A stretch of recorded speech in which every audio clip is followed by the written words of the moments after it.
जिस घर से तुम्हें 5 मिनट निकल जाना है, क्या तुम उस घर के पते पर खाना मंगाओगे? खाना आना है कम से कम 1 घंटे बाद, मंगाओगे क्या? और अगर कोई खाना मंगा रहा है तो एक बात निश्चित है, उसकी मान्यता क्या है? वो 1 घंटे बाद वहां रहेगा। ऋषियों ने बार बार समझाया कि तुम्हारी मान्यता गलत है। तुम काल के बाहर की बात हो भाई। तुम नहीं रहोगे 1 घंटे बाद, तुम बस अभी हो, तुम वो हो जो अभी हो। तुम बस इसी क्षण हो, अगले क्षण तुम नहीं रहते। अगले क्षण को लेके कोई काम ना मत करो। प्रकृति में सब कुछ परिवर्तनशील है, अगले क्षण कुछ और होगा। प्रकृति में कुछ भी ऐसा बता दो जो एक क्षण भी स्थायी रहता है, पर तुम ये मानने को ही नहीं तैयार हो कि तुम प्रकृति के बुलबुले मात्र हो। तुम मानते हो कि तुम्हारे भीतर कोई स्थायी नित्य तत्व है, उसी को तुमने क्या नाम दे दिया भूल से? आत्मा। तुम्हें लगता है कि मैं तो हूं, मैं अभी हूं और मैं 2 साल बाद भी रहूंगा। नहीं, ऋषि कह रहे हैं जो तुम अभी हो वो 2 साल बाद नहीं रहोगे, जो तुम अभी हो तुम 2 पल बाद भी नहीं रहोगे। तो तुम्हें अकृतम कृतम की याद रखने की कोई जरूरत नहीं है। तुम्हें ये भ्रम क्यों हो जाता है कि जो मैं अभी हूं वही मैं थोड़ी देर बाद भी रहूंगा? क्योंकि जैसा तुम्हारा शरीर अभी है, 1 घंटे बाद तुमको लगता है कि वैसा ही तो है।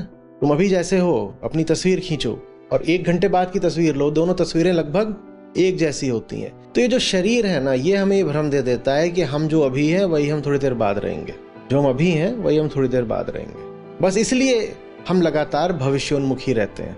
हमें लगता है मैं जैसा हूं 1 साल बाद भी मैं ही तो होऊंगा। तुम नहीं होगे। 2 बातें हैं तुम क्यों नहीं होगे। पहली बात, तुम यदि आत्मा हो तो शरीर से तुम्हारा कोई संबंध नहीं, तो शरीर की ये बात करना कि शरीर अभी है 1 साल बाद भी रहेगा, ये बात ही व्यर्थ है। पर तुम अगर प्रकृति भी हो तो प्रकृति भी लगातार बदल रही है। तुम अभी जैसे हो 1 साल बाद तुम वही नहीं रहोगे। तो तुम किसके लिए खाना मंगा रहे हो? तुम किसके लिए कामना कर रहे हो? जब तक तुम्हारी कामना का परिणाम आएगा, जिसने कर्म करा था वो विदा हो चुका होगा, तो परिणाम भोगने के लिए बचेगा कौन?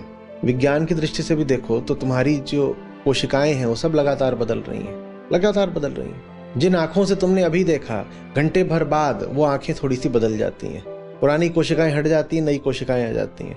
क्या आप जानते हैं, सिर्फ कुछ सालों के भीतर आपके शरीर की जितनी कोशिकाएं हैं उनमें से एक भी नहीं बचती। बताइए आप हैं कहाँ?